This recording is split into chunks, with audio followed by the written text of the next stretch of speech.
Hi there everyone, welcome to the final part of my 1-350 Illustrious build. It's all complete now, so in this video I'll show how I put everything together, including the last aircraft, and set about making the seascape. So this is the board I use. It's a 6mm MDF piece which I had cut down, decided to put it at a bit of a jaunty angle rather than perpendicular or along the width or the length, try and give it a bit of a sense of movement. Well, it's taken about an hour or so, but here we are. I've managed to get my MDF base, cut it to size, and then glue the Illustrious down with some 5-minute epoxy, and then start with the waterscape. So this is interior filler. It's not very thick, apart from sort of around the wake, and hopefully it will start to dry off really quickly, so I'm going to try and put a gloss coat on it later today, once it's had a good few hours to dry, and then we can start painting it. So no, it's coming along, I'm getting there. I think overall it's starting to look quite good now. Then we went about trying to work out where I wanted to position some of the different aircraft. Being the base, I could stick them on the side of the ship. I painted around the base of the model with the combination of Tamiya Sea Blue and Canton Blue from Games Workshop to try and sort of show some sense of little eddies. Took quite a while to do, ended up painting most of it by hand using a brush, and then parted a few bits and pieces up with the airbrush just to try and sort of mix the colours up a little bit and give it a more realistic water-like appearance as opposed to perfectly flat coat of blue.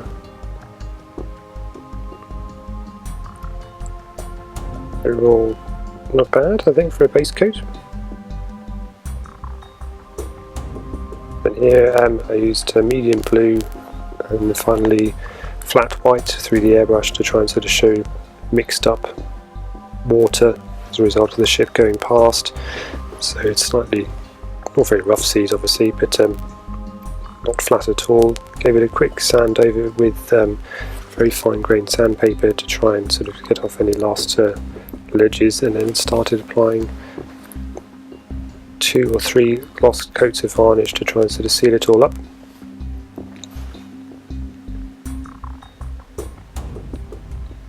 Going through the spares box, I had a few Medard 1-350, the US aircraft carrier figures here, but I don't think anyone will mind or really notice.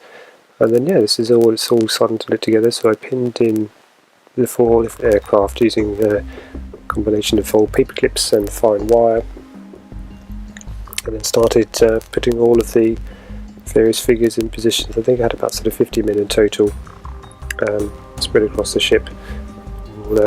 Thanks, the men were pre-painted, so there's not much prep work done, it's just a careful application with the super glue.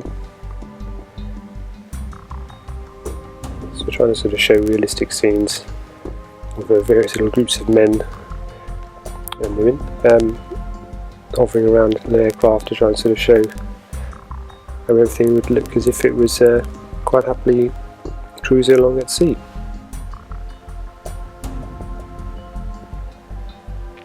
So we've got 16 aircraft in total, so I did use the spare, so the second set of aircraft I bought for the Illustrious kit, to make my own clear plastic rotors for some of them.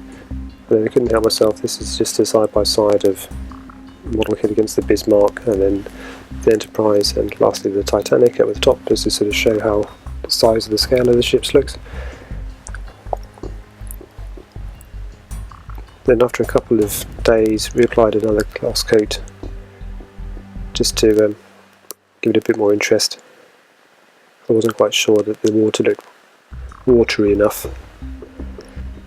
But yeah, overall it's a really impressive kit. I think I'm really quite proud of it, especially this homemade grating that I use, since you can't buy White Ensign kits anymore.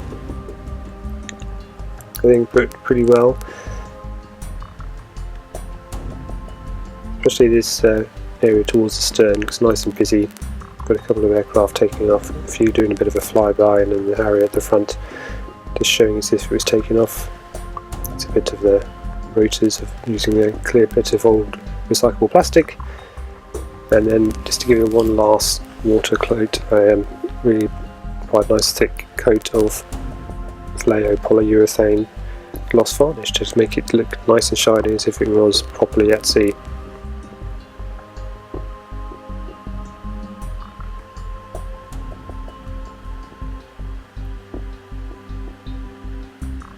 So yeah, really happy with it. I think it's definitely one of my favourite kits at the moment, possibly sort of right up there along with my Enterprise.